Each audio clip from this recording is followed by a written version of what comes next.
মনহীন যে বাঁধন, জুলাই মাসের দ্বিতীয় পক্ষের বিষয়। আজকের প্রথম চিঠি শিপ্রা দেব লিখছেন চিত্তরঞ্জন পার্ক, নিউ দিল্লি 19, সেখান থেকে। কিছুদিন আগে মোবাইলে একটা রিল দেখেছিলাম। ঘরে পুরনো জিনিসপত্র জমা করে রাখলে বাড়িতে নাকি নেগেটিভ এনার্জি ছড়ায়। আমিও তাই এক রবিবারে পুরনো জিনিসগুলো আর সেই জিনিস ভরা ব্যাগগুলো সব বের করলাম। তারপর অভিযান শুরু। সঙ্গে সঙ্গে আমার পাশে এসে দাঁড়ালেন আমার দুই পরম আত্মীয়, বাবা এবং মেয়ে। দুজোড়া চোখ ওই ব্যাগের ভিতরে হুমড়ি খেয়ে পড়ল। ব্যাগ থেকে বেরিয়ে এলো একটা কম্বল দেখেই বাড়ির কর্তা আবেগে বিহ্বল। আরে, এটা আমার জীবন সংগ্রামের প্রথম বন্ধু, কত রাত কাটিয়েছি এর সঙ্গে। রাখো, আরে এটাকে রেখে দাও, রাখো। এরপর বের হলো কিছু জামা। মেয়ে বাজ পাখির মতন ছোঁ মেরে নিয়ে চোখ কপালে তুলে বলল, এই জামাগুলো তুমি ফেলে দিচ্ছ? আমি ওর দিকে তাকিয়ে বললাম, এইগুলো তোর এখন ফিট হবে। সে আরও অবাক হয়ে বলল, একটু এক্সারসাইজ করলেই পড়তে পারবো। এমনি করে ব্যাগের প্রায় সব জিনিসই কোনো না কোনো বাঁধনে বাঁধা পড়ে ওদের কোলে স্থান পেল। তারপর বের হলো আরও কিছু জিনিস, একজোড়া ছোট জুতো, কিছু খেলনা, কিছু শাড়ি এবং কিছু বই, চিঠিপত্র ইত্যাদি। বাড়ির অন্য দুই সদস্য বলল, হ্যাঁ হ্যাঁ, এইসব কি বাজে জিনিস, ফেলে দাও, বলে যে যার কাজে চলে গেল। আমি জিনিসগুলো হাতে নিতেই মন হাঁটতে শুরু করলো পিছনের দিকে। এই তো সেদিনের কথা। নরম ছোট দুটো পায়ের জন্য প্রথম কাপড়ের জুতো কিনতে গিয়েছিলাম। এটা কি করে ফেলে দেব? পিঙ্ক ফিডিং বোতল, প্রথম স্কুল ড্রেস, সঙ্গে লাল চেক অ্যাপ্রন, খেলনা, সব কিছুর মধ্যে সদ্য যুবতী হয়ে ওঠা মেয়ের শৈশবের গন্ধ মেশানো। কি করে ওগুলোকে ফেলে দেব? এরপর বেরিয়ে এলো একটা কাঁথা, নকশি কাঁথা। আমাদের বিয়েতে বড় মা নিজে হাতে বানিয়ে দিয়েছিল। অনেক দিন ব্যবহার করেছি, খারাপ হয়ে যাবে তাই ভাঁজ করে রেখে দিয়েছিলাম ওই ব্যাগে। তারপর ভুলেই গিয়েছিলাম ওই কাঁথার কথা।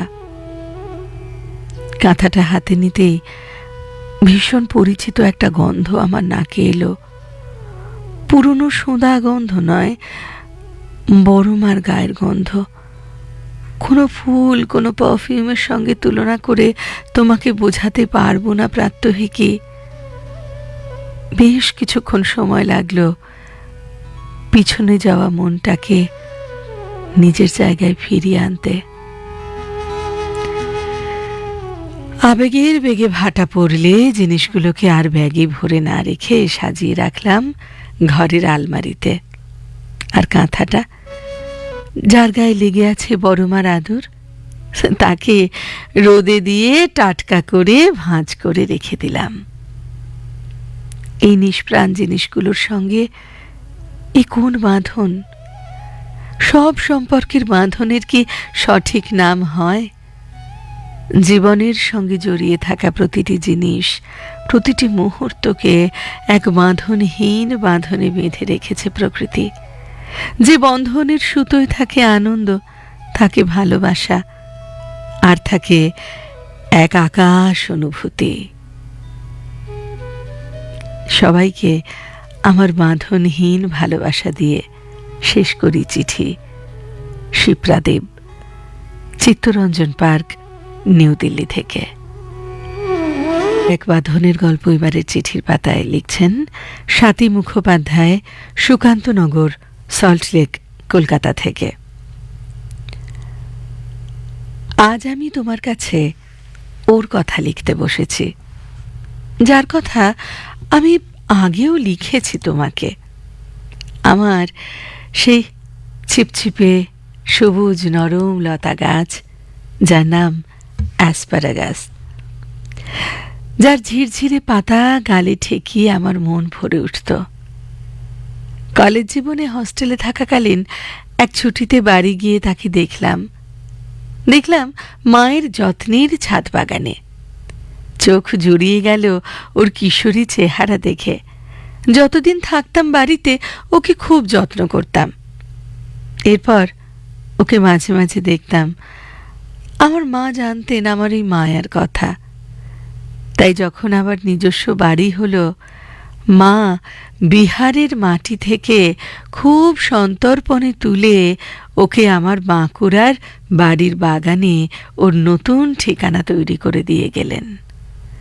জীবনের একটা বড় অংশ ওর সঙ্গে আমার বন্ধুত্বের নিজস্ব সময় কেটেছিল।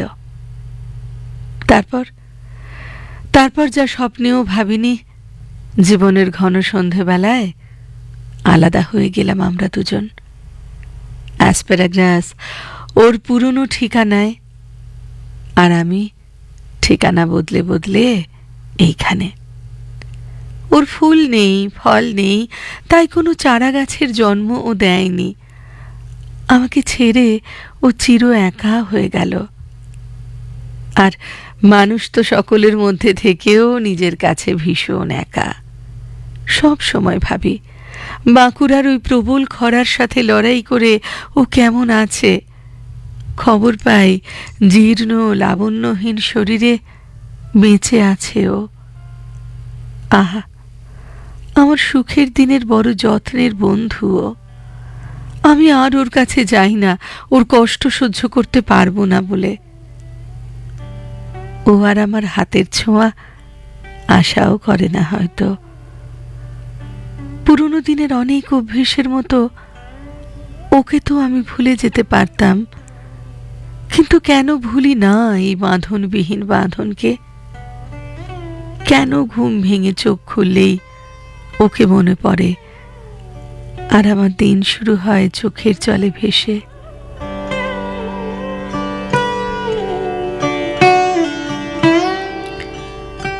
স্বাতী মুখোপাধ্যায়, সুকান্তনগর, সল্টলেক, কলকাতা থেকে লিখলেন। পশুপতি মাহাতো চিঠি লিখছেন চৌরঙ্গি মোড়, গোয়ালতোর, পশ্চিম মেদিনীপুর থেকে। জানো বন্ধু প্রাত্যহিকী, আমাদের গ্রামে মহেন্দ্রবাবুদের তাল গাছটা, সেটা যেদিন কাটা হয় তখন আমার বয়স 12। অসংখ্য বাবুই পাখির বাসা ছিল ওই তাল গাছটাতে। রোজ আমি তাকিয়ে দেখতাম ওদের যাওয়া আসা। তালের কচি পাতা, কাশবন থেকে লতা পাতা এনে সুন্দর করে বাসা বাঁধার দক্ষতা আর কঠোর পরিশ্রম লক্ষ্য করে ওদের মায়ায় পড়ে গিয়েছিলাম আমি। ঠাকুমার মুখে কতবার শুনেছি পুরুষ বাবুই কঠোর পরিশ্রম করে সুন্দর বাসা তৈরির পর সেই বাসা স্ত্রী বাবুইয়ের পছন্দ হলে বন্ধনে আবদ্ধ হয় ওরা। মা বলতেন কৃষকদের ধান তোলার মরশুমে ওরা ডিম পাড়ে, বাচ্চা ফোটায়। শুনে আমার মন পুলকিত হয়ে উঠত। সেদিন ভাই বোন মিলে আম গাছের তলায় গুটি খেলায় মত্ত ছিলাম। হঠাৎ দুম করে সজোরে ভীষণ আওয়াজ শুনে দৌড়ে এসে দেখলাম সেই ভয়ঙ্কর দৃশ্য। তালগাছটা কেটে ফেলেছে মহেন্দ্রবাবুর লোকজনেরা। বাসাগুলো চারিদিকে ছড়িয়ে ছিটিয়ে পড়ে আছে। একটু দূরে একটা বাচ্চা পাখির পা থরথর করে কাঁপছে। তলার দিকে হয়তো আরো কত বাচ্চার চাপা পড়ে তারা মারা গিয়েছে। যেন একটা ধ্বংসস্তূপে পরিণত হয়েছে জায়গাটা। আমার দু চোখে জল গড়িয়ে এলো। দৌড়ে গিয়ে আমাদের গোয়াল ঘরে ঢুকে কাঁদতে লাগলাম। অবলা পশুগুলো আমার গা চেটে আমাকে সান্ত্বনা দেওয়ার চেষ্টা করেছিল সেদিন। তুমি বিশ্বাস করো প্রাত্যহিকী, সেই থেকে আজ পর্যন্ত আমাদের গ্রামের ত্রিসীমানায় কোনো গাছে বাবুই পাখির বাসা আর চোখে পড়েনি। প্রতি বছর মাঠের ধান তোলার সময় ওদের কথা মনে পড়ে। খুব কষ্ট হয় আমার। জানি না এ কোন বাঁধনে সেদিন বাঁধা পড়েছি আমি। আজও আমার অন্তর কেঁদে ওঠে ওদের জন্য। মনে মনে বলি, আরেকটি বার তোমরা ফিরে এসো এই গ্রামে। আমি বড় হয়েছি, গ্রামের মানুষদের বুঝাবো যেন তোমাদের কোনো ক্ষতি না করে। ফিরে এসো আরেকটি বার। না, ওরা আসে না। ভাই বোনে মিলে কয়েকটি ভাঙা বাসা কুড়িয়ে ওই পাতিলেবুর গাছে ঝুলিয়ে রেখেছিলাম সেদিন, যদি ওরা ফিরে আসে সেই আশায়। সকাল হলেই ছুটতে গিয়ে বাসাগুলো দেখতাম এলো কি। কয়েক মাস পরে সেগুলোকেও কালবৈশাখীর ঝড় এসে উড়িয়ে নিয়ে গেল, সঙ্গে আমাদের শেষ আশাটুকুও।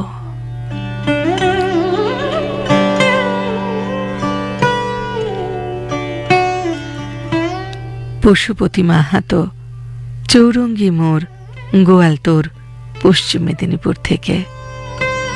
পূর্ব বর্ধমানের চিঠি পড়ি। অভিজিৎ চৌধুরী, নতুনগঞ্জ, পূর্ব বর্ধমান থেকে লিখছেন, প্রতি সকালে নতুন দিনের শুরুতে নতুন সূর্যের আলো আর মুক্ত বাতাসকে সঙ্গে নিয়ে তুমি আসো একরাশ প্রভাতে শুভেচ্ছা নিয়ে, যা আমাদের মতো শ্রোতাদের এক বন্ধনে আবদ্ধ করে রেখেছে। এও তো এক প্রকার বাঁধনহীন বন্ধনের মতোই। জীবনে বাঁধনবিহীন যে বাঁধনের অনেক উদাহরণ থাকলেও আজ আমি আমার মায়ের কথা তুলে ধরব। সালটা 2014 কি 15 হবে। বাড়ির একটু দূরে আমাদের একটা ছোট্ট মনোহারি দোকান আছে, আমার দাদার দোকান। প্রথম দিকে সে দোকানটি খুললেও পরে আর সেটা চালায়নি। স্বাভাবিকভাবেই অনেকদিন বন্ধ অবস্থায় সেটি পড়ে থাকে। মা হঠাৎ করেই সে সময় উদ্যোগ নিয়ে দোকানটি খুলে বসে। দীর্ঘদিন বন্ধের পর কোনো ঘর খুললে যা হওয়ার তাই হয়েছিল। অনেক জিনিস নষ্ট হয়ে যায়। দোকান আবার টুকটাক করে চলতে থাকে। পাড়ার ছোট দোকান হলে যা হয় আর কি। পাইকার বা ডিস্ট্রিবিউটাররা তেমন আসে না। মা কিন্তু সকাল থেকে রাত অবধি দুবেলা বসে থাকতেন। মাকে সে সময় অনেকবার বুঝিয়েছি যে তুমি দোকানে থেকো না, তোমার শরীরে এ ধকল নিতে পারবে না। মা বলতো, দোকানে না গেলে আমি বাঁচব না। সেখানে 2-4 জন লোক আসে, স্কুলের বাচ্চার মেয়েরা এসে আমায় ঠাম্মা চকলেট দাও, বিস্কুট দাও বলে খোঁজে। ওগুলোর কি হবে? বুঝলাম মা এক অন্য বন্ধনে জড়িয়েছে, যেখানে নিজের সংসারের তুলনায় ওই সংসারটার পরিধি অনেক বড়। ভাগ্যের কি পরিহাস, দাদা যে দোকান খুলেও বন্ধ করে দিয়েছিল, কোভিড মহামারীর সময় কর্মহীন হয়ে আবার মায়ের সঙ্গে সেই দোকানেই যুক্ত হলো। মা আমার এখন 70 ঊর্ধ্ব, মাঝে প্রায় 10টা বছর পেরিয়েছে। এরই মাঝে পিতৃহীন হয়েছি আমরা, কিন্তু মা একইভাবে সারাদিন ধরে পাড়ার সেই ছোট্ট দোকানটা আগলে আছেন। আর থাকেন নাই বা কেন? এই যে বাঁধনবিহীন বন্ধন, যেখানে অর্থের চেয়ে মনের বাঁধনটা অনেক বড়। তাই তো আজ বাড়িতে কোনো অনুষ্ঠান হোক, কোনো আত্মীয় আসুক, সব সামলেও ওই বড় সংসারটায় মাকে যেতেই হবে। অভিজিৎ চৌধুরী, নতুনগঞ্জ, পূর্ব বর্ধমান থেকে। রূপা রায় রিশরা হুগলি থেকে লিখছেন, সে প্রায় 25 বছর আগের কথা। নিত্যযাত্রী ছিলাম সকাল 8:45 ব্যান্ডেল হাওড়া লোকালে। রোজই দেখতাম এক মহিলা সহযাত্রী লতা সন্ধ্যা আসার সব কালোজয়ী গান গাইতেন, আর সবাই খুব আনন্দ নিয়ে শুনতে শুনতে যেত। যেদিন উনি আসতেন না, সবাই বেশ হতাশ হতো। একদিন যাত্রাপথে সেই ট্রেনে দিদির মুখোমুখি বসার সিট পেলাম। বেশ বয়স হয়েছে, কিন্তু কণ্ঠস্বর শুনে তা বোঝার উপায় নেই। আজও যথারীতি গান গাইছেন। গান থামলে ওর সঙ্গে আলাপ করি। ক্রমশ উনি হয়ে উঠলেন আমার জবাদি। সে বছর চলন্ত ট্রেনে পালন করা হলো রবীন্দ্র জয়ন্তী। আমি গাইলাম আমার অঙ্গে অঙ্গে কে বাজায় বাঁশি, উনি নাচলেন আমার গানের সঙ্গে। সবাই মুগ্ধ হয়ে দেখল। জবাদের সঙ্গে বাঁধা পড়ে গেলাম এক স্নেহের বন্ধনে। উনি না এলে ট্রেনটাও আমার বেশ ফাঁকা লাগতো। আমার যখন সন্তান হলো, উনি নার্সিং হোমে দেখতে এলেন আমায়, কি যে খুশি হয়েছিলাম। সব সময় আমার খোঁজ নেওয়া, বহুদিন দেখা না হলে এক টানে আমার কাছে চলে আসতেন। এইভাবেই আমার পরিবারের এক বন্ধু হয়ে উঠলেন। চাকরি জীবনের অবসরের পর উনি চলে যান বাঁকুড়ায়, ওনার দেশের বাড়িতে। আমাদের সবার সে কি মন খারাপ। তারপর অনেক বছর পেরিয়ে গেছে, এখনো মাঝে মাঝে ফোনে কথা হয়। না দেখার মাঝেও যে এক দেখার আলো আছে, তাই দিয়েই আমি ওনাকে দূর থেকেও দেখতে পাই। প্রাত্যহিকী এভাবেই বুঝি বাঁধনবিহীন বাঁধনে জড়িয়ে যাই আমরা। রূপা রায় লিখলেন রিশরা, হুগলি থেকে।